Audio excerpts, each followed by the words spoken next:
ওম নমো ভগবতে বাসুদেবায়। জয় শ্রীকৃষ্ণ। রাধে রাধে। হর হর মহাদেব। মাঘ মাস হচ্ছে বড়ই পুণ্যর মাস। আজ সেই মাঘ মাসের সর্বশেষ সোমবার। অবশ্যই আপনারা ব্রত উপবাস পালন করুন মহাদেবের। সোমবার শিব ভোলানাথের অত্যন্ত প্রিয় একটি দিন। মাঘ মাসের সর্বশেষ সোমবারে যে খাবারটি ভুলেও আপনারা খাবেন না, ভয়ঙ্কর দারিদ্রতা ও অমঙ্গল হবে জীবনে। মাঘ মাস এমনিতেই মহাপুণ্যর মাস বলা হয়েছে। কিছু কিছু নিয়ম রীতি রয়েছে যা অত্যন্তই গুরুত্বপূর্ণ সনাতন ধর্মে। এতে মহাদেবের বিশেষ কৃপা লাভ হবে, জীবনে অমঙ্গল দূরীভূত হবে। প্রত্যেকের মেনে চলা উচিত।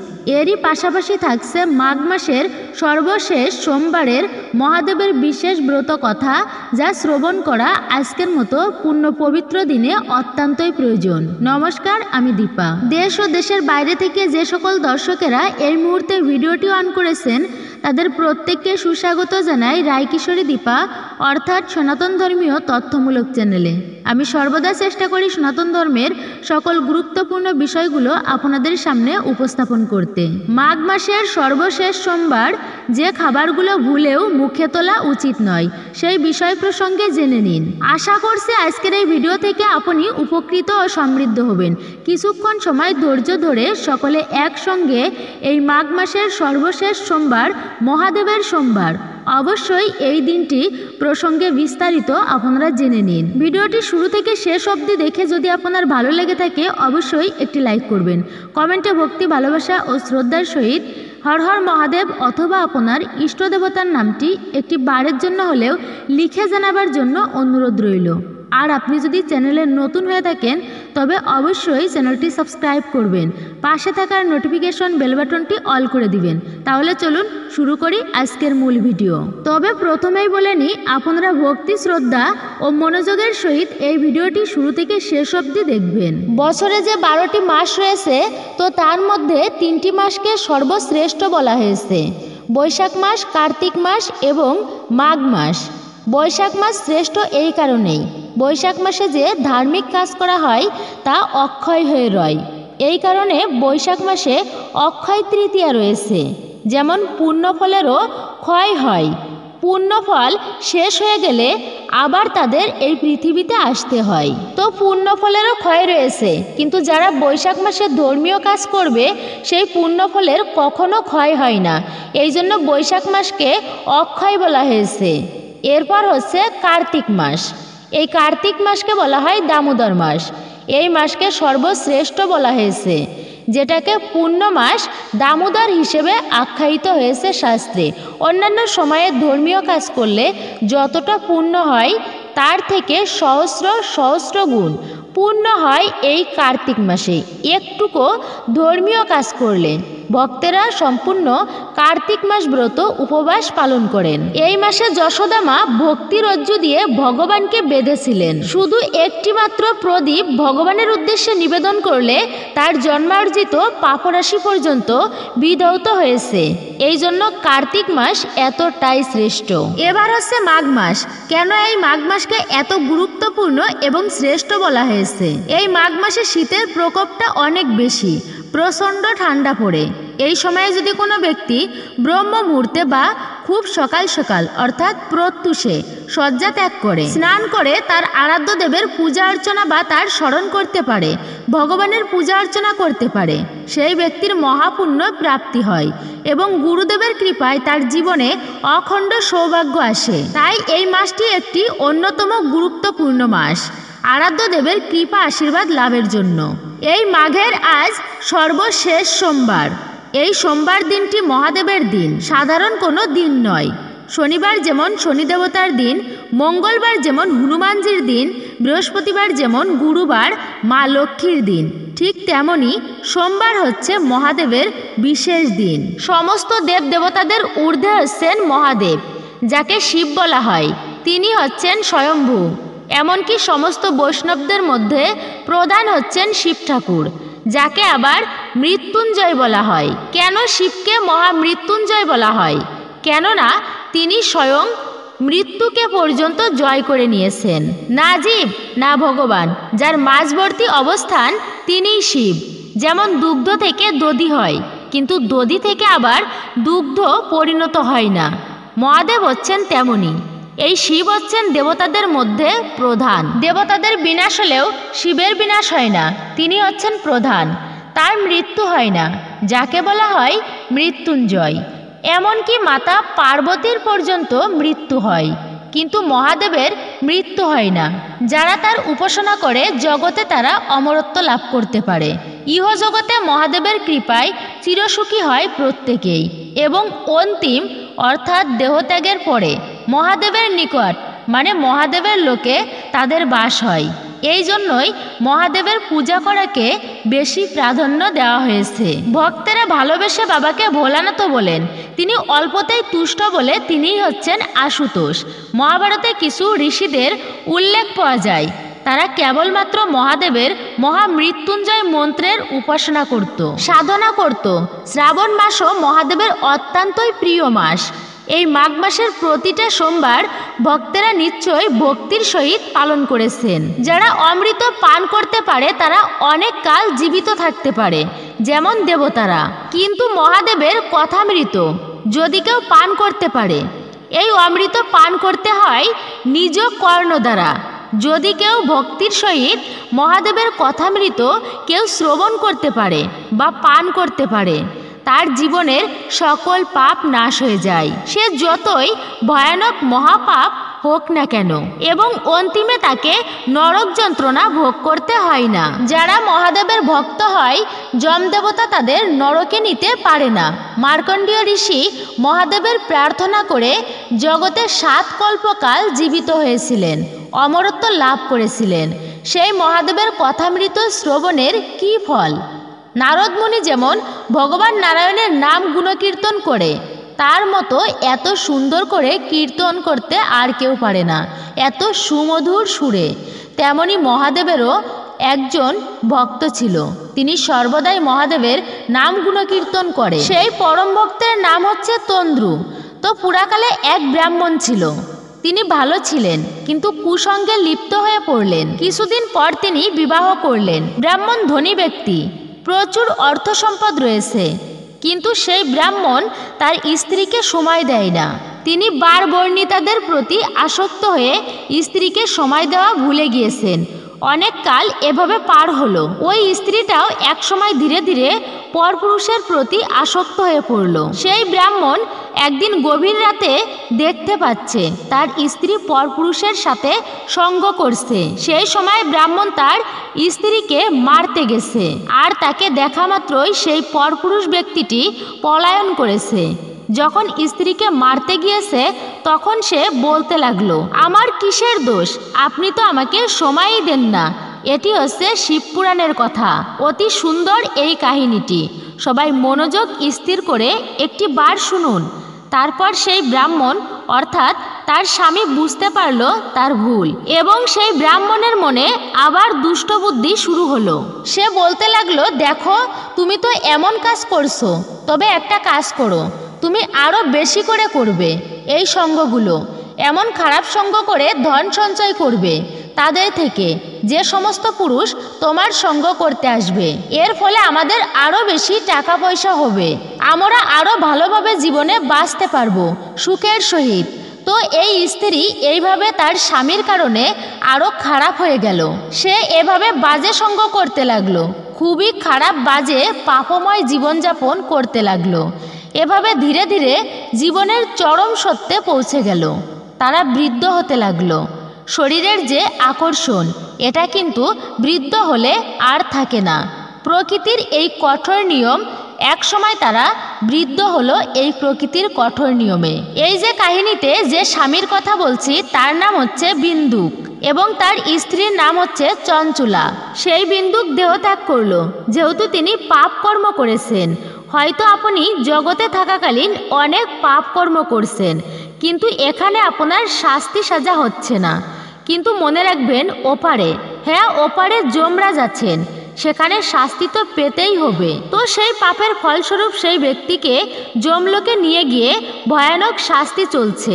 ভয়ানক শাস্তির ফলে তাকে পিশাচ যোনি লাভ করে এই পৃথিবীতে বৃন্দাচল পর্বতে পাঠানো হলো। ওইদিকে স্ত্রীও তখন বুঝতে পারলো আমার এত খারাপ কাজ করা উচিত হয়নি, কেন এখন তার প্রতি আর কেউ আসক্ত হয় না। যারা তাকে একসময় ভালোবেসেছিল তারাও দূরে সরে যাচ্ছে। ধীরে ধীরে তিনি সমস্ত কিছুই হারাতে বসেছেন, দরিদ্র হতে চলেছেন। এবার তিনি পবিত্র তীর্থে ভ্রমণ করতে লাগলেন। ভ্রমণ করতে করতে তিনি কাশীধামে উপস্থিত হলো। সেখানে একজন সাধু ব্যক্তি শিবের মাহাত্ম্য বর্ণনা করছিল। তিনি শিবের মাহাত্ম্য কথা বলতে বলতে এবার সবাইকে বলল যে দেখো, জীবনে কখনো বাজে সঙ্গ করা উচিত নয়। এর ফলে যমরাজ ভয়ানক শাস্তি দেয় এবং শাস্তির পরে পিশাচ যোনি লাভ করিয়ে এই পৃথিবীতে পাঠিয়ে দেয় এবং জীবনে সে কখনো আর শান্তি পায় না। এই কথা চঞ্চলা মানে সেই স্ত্রী শুনতে পেল। তার মনে অনেক দুঃখ হলো, সে অনুশোচনায় ভুগতে লাগলো। সেই সাধু ব্যক্তির যখন শিবের কথামৃত পাঠ করা শেষ হলো, তার চরণে গিয়ে প্রণাম করে সমস্ত কাহিনী ব্যক্ত করে কান্না করতে লাগলো। তখন সেই সাধু ব্যক্তি বলল, তুমি একটা কাজ করো, তুমি প্রভু শিবের কথামৃত শ্রবণ করো, যা শ্রবণ করলেই শিবের কৃপা লাভ হয় এবং সকল পাপ থেকে মুক্ত হওয়া যায়। এটা শুনেই চঞ্চলা তখন সেই সাধু ব্যক্তির শীর্ষ হয়ে যান। তার থেকে শিবের কথা শ্রবণ করল এবং এর ফলে সকল পাপ থেকে মুক্ত হলো। এভাবে তিনি তীর্থ ভ্রমণ করতে করতে দেহত্যাগ করল। তখন যমদূতেরা তাকে নরকে নিতে পারেনি। সাথে সাথে সেখানে শিবের লোক অর্থাৎ রুদ্রগণ উপস্থিত হলো। তারা দেখতে ধবধবে শ্বেত ছিল অর্থাৎ সাদা ছিল। কর্পূর যেমন ঠিক তেমনই তাদের গাত্রবর্ণ। রুদ্রগণ তখন সেই চঞ্চলার আত্মাকে শিবলোকে নিয়ে গেল এবং সেখানে পুণ্য ফলে অর্থাৎ শিবের কথামৃত শ্রবণ করেছে তিনি। সেই পুণ্য ফলে মাতা পার্বতীর সহচরী হলেন, অতি নিকটবর্তী হলেন মাতা পার্বতীর। এভাবে মাতা পার্বতীর সেবা করতে লাগলো চঞ্চলা। কিন্তু দেবী পার্বতী লক্ষ্য করল এই চঞ্চলা কেন এমন দুঃখিত ভারাক্রান্ত মনে থাকে। শিবলোক এত আনন্দের, এখানে বসেও কেন চঞ্চলার মনে শান্তি নেই। মা পার্বতী জিজ্ঞাসা করলেন, চঞ্চলা তোমার এত দুঃখ কিসের? চঞ্চলা তখন সমস্ত কাহিনী বলতে লাগলো। হে মাতা, আমি দুঃখী এই কারণে যে আমার স্বামীও আমার মতোই পাপ কাজ করেছে, না জানি সে কত কষ্ট পাচ্ছে। তখন মা পার্বতী দেখল তার স্বামী বিন্দুক এই পৃথিবীতে বিন্ধ্যাচল পর্বতে পিশাচ যোনি লাভ করে সেখানে বাস করছে। সেখানে তিনি শান্তি পাচ্ছে না। তখন সে কি করেছে? প্রথমেই বলেছিলাম তন্দ্রু নামক ব্যক্তি, যিনি ভগবান শিবের নাম গুণকীর্তন অতি সুন্দরভাবে করতে পারে, এই তন্দ্রুর দ্বারা চঞ্চলাকে পাঠিয়ে দিল, যাও এর স্বামীকেও এমনইভাবে শিব মাহাত্ম্য শ্রবণ করাও, তারপর আমাদের এই স্থানে নিয়ে এসো। এইভাবে তন্দ্রু এসে চঞ্চলার সহিত তার স্বামী বিন্দুকে শিবের মাহাত্ম্য শ্রবণ করায় এবং তৎক্ষণাৎ বিন্দুক দিব্য দেহ ধারণ করে শিবলোকে চলে যায় এবং তারপর তারা নিত্য চিরসুখে শিবলোকে বসবাস করতে লাগলো। এই হচ্ছে শিবের মাহাত্ম্য কথা, যা শ্রবণে বিশেষ ফল। এই কারণে প্রত্যেককে বলছি, এই যে আজকের মতো শুভ দিন, মাঘ মাসের শেষ সোমবার, অন্তত পক্ষে চেষ্টা করবেন আপনারা। কিছু করতে পারেন আর না পারেন আপনি আপনাদের বাড়িতে অতি সংক্ষেপে হলেও মহাদেবের পূজা অর্চনা করবেন। সবাই মিলে মহাদেবের মাহাত্ম্য কথা পাঠ বা শ্রবণ করবেন একটি বারের জন্য হলেও। নববিধা ভক্তির মধ্যে সনাতন ধর্মে সব থেকে শ্রবণ করাকে বিশেষ গুরুত্ব দেওয়া হয়েছে। বলা হয়েছে শ্রবণম মঙ্গলম, ভগবানের নাম গুণকীর্তন শ্রবণের ফলেও বিশেষভাবে মঙ্গল সাধিত হয়। যাদের সংসারে চরম দারিদ্রতা রয়েছে, দুঃখ দুর্দশা পিছুই ছাড়ছে না, তারা অবশ্যই মহাদেবের 16 সোমবার ব্রত পালন করবেন। মাঘ মাসের এই শেষ সোমবার থেকেই আপনারা শুরু করতে পারেন। বিশেষ করে মায়েরা এমন করে 16টি সোমবার পর্যন্ত ব্রত উপবাস করলে এতে আপনারা মহাদেবের বিশেষ কৃপা লাভ করতে পারবেন। মনোবাসনা মনস্কামনা পূর্ণ হয়। যদি অপুত্র হন তবে মহাদেবের কৃপায় তাদের পুত্র সন্তান লাভ হয়। যারা মহাদেবের পুজো করে তাদের সকল দারিদ্রতা দূরীভূত হয়। জীবনে যদি অকাল মৃত্যু যোগ থাকে তাও অবধি নাশ হয়ে যায়। যাদের প্রতি প্রভু শিবের কৃপা হয় তাদের জীবনে অসাধ্য বলে কিছুই থাকে না। মহাদেবের কৃপায় তারা চিরসুখী হতে পারে। শিব পুরাণের এই 10টি কথা আমাদের প্রত্যেকেরই মেনে চলা উচিত। প্রথমত হচ্ছে ধন সংগ্রহ। শিব পুরাণ অনুযায়ী সঠিক পথে ধন উপার্জন করুন, তারপর সেই ধনকে 3 ভাগে ভাগ করা উচিত। এর একটি অংশ ধন বৃদ্ধি অর্থাৎ সঞ্চয়, দ্বিতীয় অংশ উপভোগ এবং তৃতীয় অংশ ধর্মকর্মের কাজে ব্যয় করা উচিত। এর ফলে জীবনের সাফল্য লাভ করতে পারবেন। দ্বিতীয়ত হচ্ছে রাগ ত্যাগ করুন। শিবপুরাণ অনুযায়ী রাগ করতে নেই ও রাগ উৎপন্ন করতে পারে এমন কোনো কথাও বলতে নেই। রাগ করলে বিবেক নষ্ট হয়, আবার বিবেক নষ্ট হলে জীবনে একাধিক সমস্যা দেখা দিতে শুরু করে। এরপর তৃতীয়ত হচ্ছে ভজন ত্যাগ। শিবরাত্রির উপবাস করলে ব্যক্তি ভোগ ও মোক্ষ উভয় লাভ করতে পারে। এর ফলে মহাপুণ্য পাওয়া যায়। পুণ্যকর্ম করলে ভাগ্য উদয় হয় এবং ব্যক্তি সুখ লাভ করতে পারে মহাদেবের কৃপায়। এরপর চতুর্থ হচ্ছে সন্ধ্যাকাল। সূর্যাস্ত থেকে সূর্যোদয় পর্যন্ত সময় হচ্ছে শিবের। এই সময় তিনি নিজের তৃতীয় নেত্র দিয়ে ত্রিলোককে দেখে থাকেন এবং নন্দীয় গণের সঙ্গে ভ্রমণ করেন। এই সময় যে ব্যক্তি কূটবাক্য বচন কলহ ও রাগ করে সহবাস ভোজনযাত্রা বা কোনো পাপ কর্ম করে তাদের অহিত হয় বলে শিব পুরাণে উল্লেখ পাওয়া যায়। এরপর পঞ্চম হচ্ছে সত্য বলুন। সত্য বলা ও সত্যকে সমর্থন করা ব্যক্তির সবচেয়ে বড় ধর্ম। অসত্য বলা এবং অসত্যকে সমর্থন করা সবচেয়ে বড় অধর্ম। এরপর ষষ্ঠ হচ্ছে নিষ্কাম কর্ম। যে কোনো কাজ করার সময় ব্যক্তি কি করছে তার জন্য নিজেকে তার সাক্ষী হিসেবে রাখা উচিত। ভালো মন্দ সমস্ত কাজের জন্য ব্যক্তিই দায়ী। এমন কখনো মনে করা উচিত নয় যে তার কাজ কেউ দেখছে না। আসলে ব্যক্তির সমস্ত কাজই ঈশ্বর দেখতে পান। মনে এমন অনুভূতি রাখলে সেই ব্যক্তি পাপ কর্মে লিপ্ত হতে পারবে না। মন, বাণী ও কর্মের মাধ্যমে ব্যক্তিকে পাপ কর্ম করা উচিত নয়। এরপর সপ্তম বিষয়টি হচ্ছে অনাবশ্যক ইচ্ছা ত্যাগ করুন।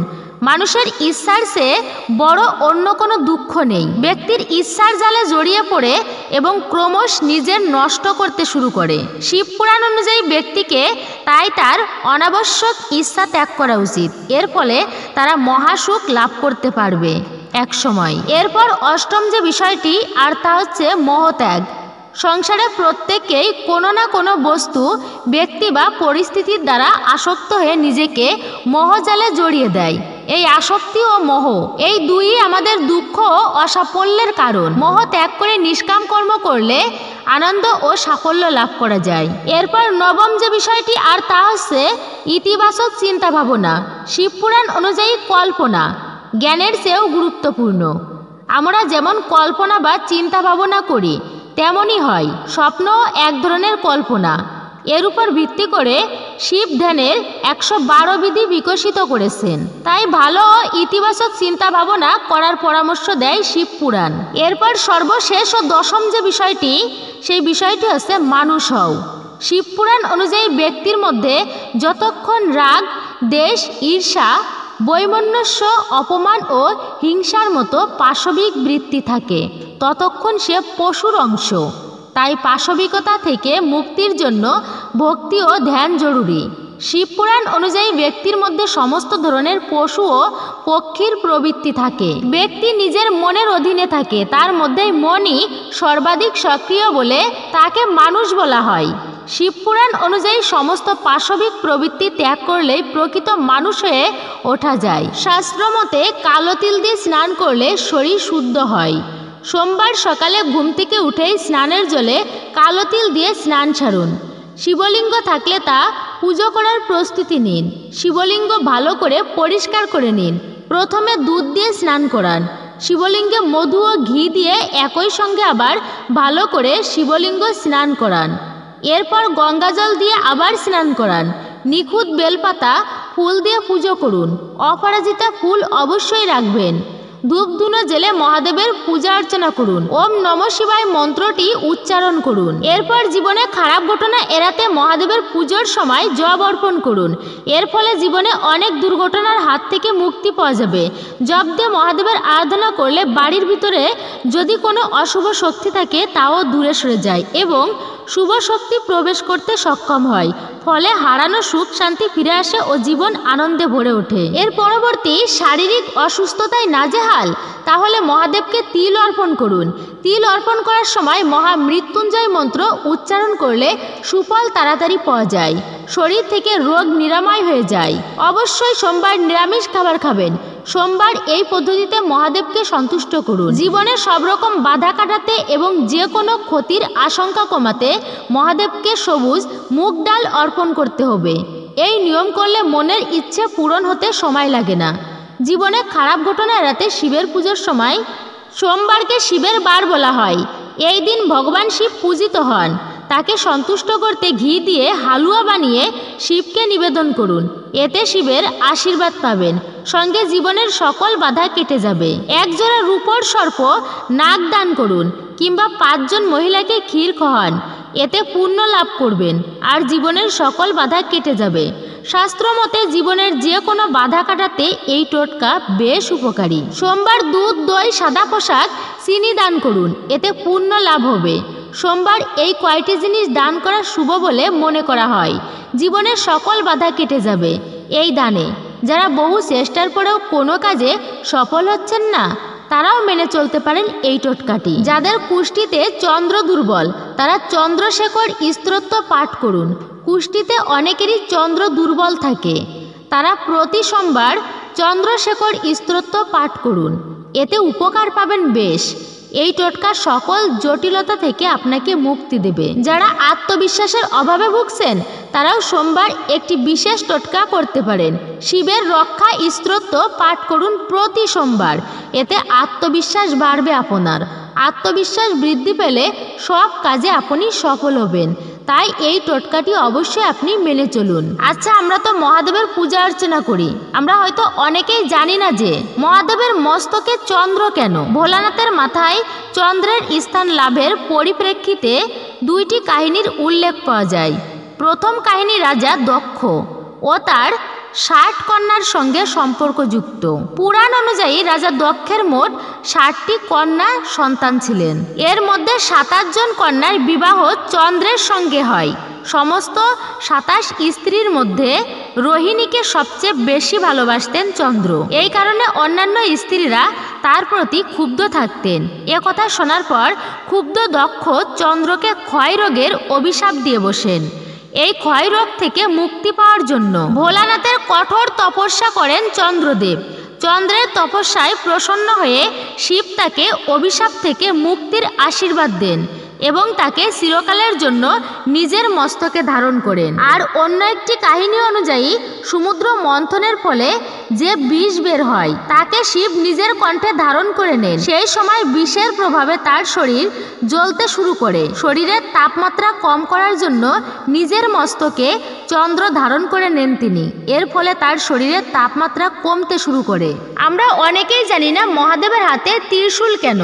ত্রিশূলকে আমরা সাধারণত ভাবি এটা মহাদেবের একটা অস্ত্র মাত্র।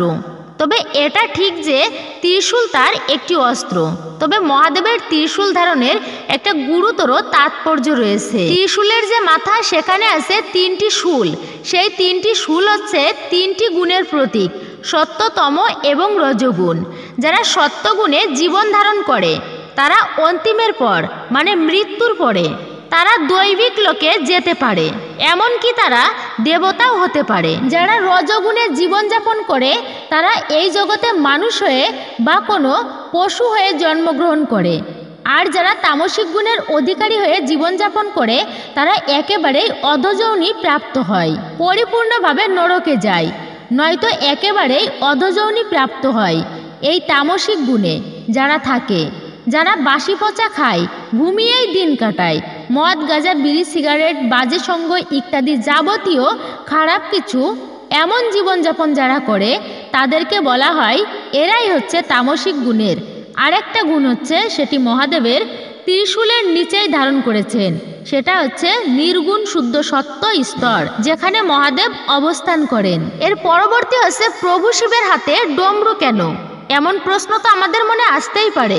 ডমরু হচ্ছে ধ্বনির প্রতীক। এই ব্রহ্মাণ্ড যখন সৃষ্টি করা হয় তখন সর্বপ্রথম ধ্বনি সেটা ছিল ওম।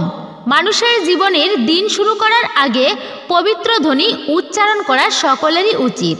আপনি ঘুম থেকে উঠে সমস্ত কিছু শুরু করবার আগেই আপনার প্রথম শব্দ হওয়া উচিত এই সর্বমাঙ্গলিক শব্দ, তা হচ্ছে ওম উচ্চারণ করা। তারপর আপনি আপনাদের সকল কর্ম শুরু করুন। ভগবানের মন্ত্র জপ করা উচিত। প্রভু শিব, যিনি মৃত্যুঞ্জয়, তিনিও তার পঞ্চমুখে রাম নাম জপ করে। তাই আপনারা চেষ্টা করবেন সোমবার দিনগুলোতে যদি ব্রত রাখতে পারেন সেটা হচ্ছে সর্বোত্তম। আর যদি এই দিন ব্রত না করতে পারেন তবে একটু কাঁচা দুধ, জল, বেলপত্র দিয়ে শিবলিঙ্গে অর্পণ করতে পারেন। আপনার যদি কোনো কামনা বাসনা থাকে তখন মহাদেবকে সেটি জানাতে পারেন, আপনার যা মনস্কামনা আছে, এবং ওম নমঃ শিবায় মন্ত্রটি জপ করবেন। অথবা মহামৃত্যুঞ্জয় মন্ত্রটি এই মাঘ মাসের সর্বশেষ সোমবারে আপনারা 108 বার অন্তত জপ করবেন। এই মন্ত্র জপ করা শেষ হলে কিছু ফুল শিবলিঙ্গে অর্পণ করে আপনার মনোবাসনা থাকলে তা প্রভুকে জানাবেন। এতে একটুকু হলেও প্রভু শিবের কৃপা আপনার মনস্কামনা পূর্ণ হবে। নিখুঁত বেলপত্র ভালোভাবে তা ধৌত করে শিবলিঙ্গে শিব পুজোতে অর্পণ করবেন। এই বিল্ল বৃক্ষকে শিবের অবতার বলা হয়েছে। শিব হচ্ছে মঙ্গল আর লিঙ্গ হচ্ছে প্রতীক। শিবলিঙ্গ মানে হচ্ছে সমস্ত মঙ্গলের প্রতীক, যার পূজা করলে কেবলমাত্র নিজের জীবনেরই মঙ্গল হয় তা কিন্তু নয়, সমস্ত জগতের মঙ্গল হয় প্রভু শিবের পূজা করার মাধ্যমে। তবে মায়েদের যখন বিশেষ অশৌচ হয় সেই দিন শিবের ব্রত না করে পরের দিন অর্থাৎ পরের সোমবারে সেই ব্রত করবেন। আচ্ছা, সোমবার শিবের ব্রত করলে আমরা কি ফল লাভ করতে পারবো? আসুন আমরা জেনে নিই। মনোযোগ সহকারে শ্রবণ করুন, এতে অনেকাংশে পুণ্যফল প্রাপ্তি হয়। স্কন্দ পুরাণে বর্ণিত আছে এই ব্রত কথা। একদা আর্যাবর্তে চিত্রবর্মা নামে একজন রাজা রাজত্ব করতেন। তিনি ছিলেন ধার্মিক এবং পুণ্যবান ছিলেন এবং পাপীদের কাছে যমস্বরূপ। একদা তার স্ত্রী বর্ণাননা কন্যা সন্তানের জন্ম দেন। তার নাম সীমন্তিনী দেন। সেই কন্যার জন্মকুণ্ডলিতে 14 বছর বয়সের বিধবা হওয়ার ভবিষ্যৎবাণী করা ছিল। এ কথা দ্বিজ সময়ের থেকে শুনে রাজার মন অত্যন্তই ভারী হয়ে গেল। কালক্রমে সেই কন্যা সন্তান যখন বড় হয় সেও তার ভাবী বৈধব্যের কথা শুনে ব্যাকুল হয়ে ওঠেন এবং যাজ্ঞবল্ক্য মুনির স্ত্রী মৈত্রী দেবীর শরণাপন্ন হন। তিনি সেই কন্যাকে হরগৌরীর পূজা করার পরামর্শ দেন। তিনি রাজকন্যা সীমন্তিনীকে আরও বললেন যে উপোস করে বিরজাসরে স্নান করে এক মনে প্রতি সোমবারে শিবের আরাধনা করতে।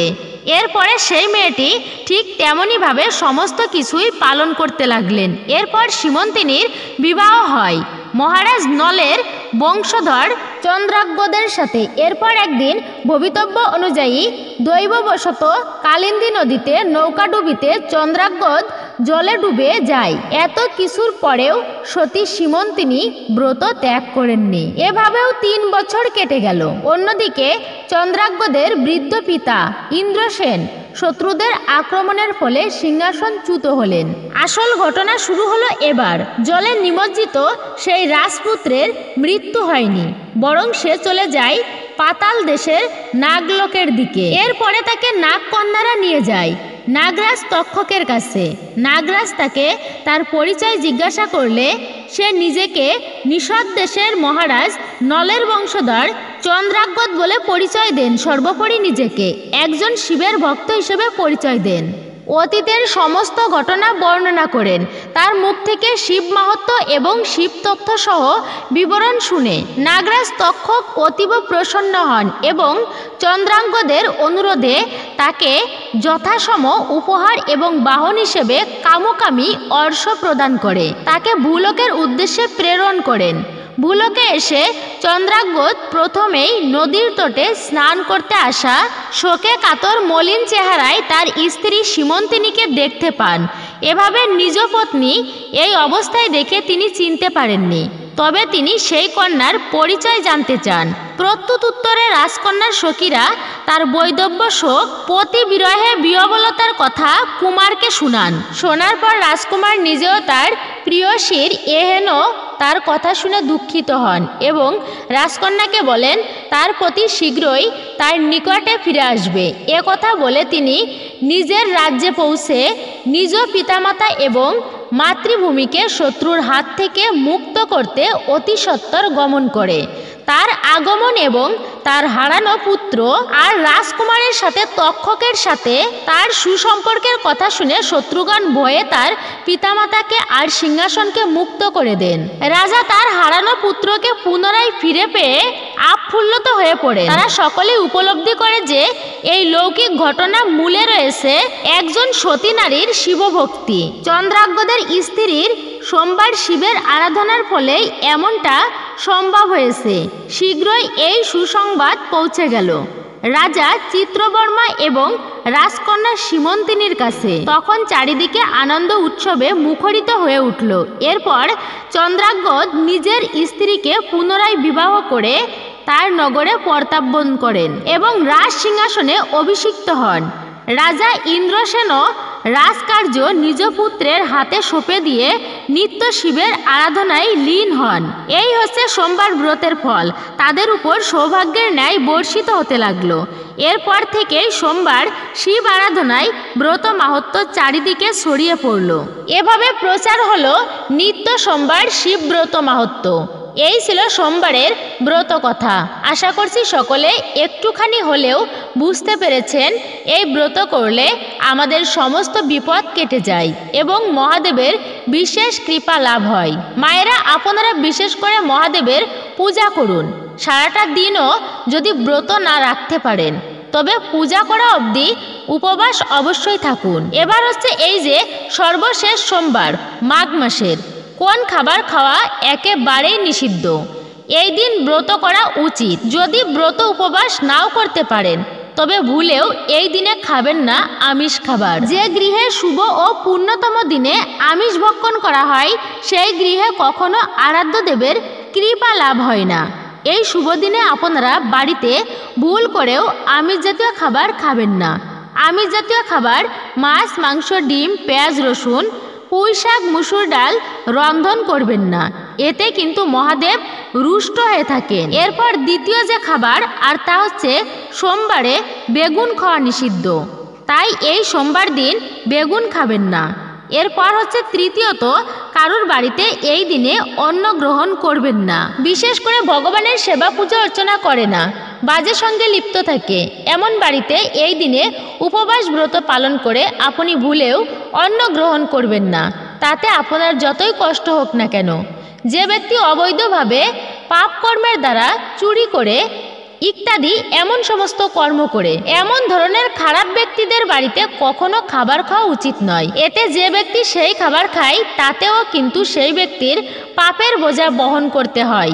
এই জন্য মনে রাখবেন কোনো বিশেষ শুভতম দিনে অপরের বাড়িতে খাবার খাওয়া একদমই উচিত নয়। যেহেতু এটা মাঘ মাস, তো এই মাসে মূলা খাবেন না, বাঁধাকপি, পালং শাক খেতে নেই এই দিনে। বিশেষ করে সবুজ শাক খাবেন না এই দিনে। শিবকে ভুলেও নিবেদন করবেন না এই জিনিসগুলি। শিবের আরাধনায় কুমকুম বা সিঁদুর ব্যবহার করবেন না। যদি আদিযোগী তাই সোহাগের প্রতীক সিঁদুর নিবেদন করলে তিনি রুষ্ট হতে পারেন। শিবের পুজোয় নারকেল নিবেদন করতে নেই। নারকেল লক্ষ্মীর স্বরূপ, তাই শিব পূজায় এটি ব্যবহার না করার পরামর্শ দেওয়া হয়। সোমবার শিব পূজায় তুলসী পাতা ব্যবহার করবেন না। তুলসীকে লক্ষ্মীর স্বরূপ মনে করা হয়। ভোলানাথকে তুলসী নিবেদন করলে ক্ষতির সম্ভাবনা থাকে। কেতকী ফুল শিবকে নিবেদন করতে নেই। শিবকে সাদা ফুল নিবেদন করা যায়। শঙ্খচূড় নামক অসুর বধ করেছিলেন মহাদেব। শঙ্খকে সেই অসুরের প্রতীক মনে করা হয়, তাই শিবের পূজায় শঙ্খ ব্যবহার নিষিদ্ধ। এমনকি শিবকে শঙ্খের মাধ্যমে জল নিবেদন করা উচিত নয়।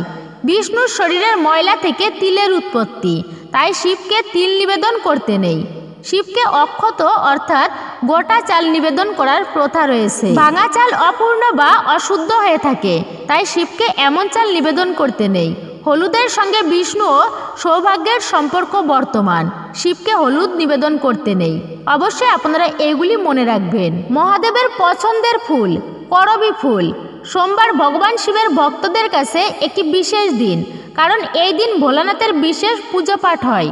ভক্তরা আরাধ্য দেবতাকে খুশি করতে নানাবিধ উপায় গ্রহণ করেন। এই দিন শিবের আশীর্বাদ পেতে তাকে করবী ফুল নিবেদন করা উচিত। এই ফুল হলুদ, সাদা, গোলাপি এবং সিঁদুর রঙের পাওয়া যায়। এর পরবর্তী হচ্ছে আকন্দ ফুল। সোমবার ভোলানাথের পূজার জন্য শ্রেষ্ঠ দিন হিসেবে বিবেচিত। তাকে খুশি করতে এবং তার আশীর্বাদ পেতে হলে মহাদেবকে আকন্দ ফুল নিবেদন করুন। এই ফুল সাদা এবং নীল রঙের হয়। এই ফুল ভগবান শিবের খুবই প্রিয়।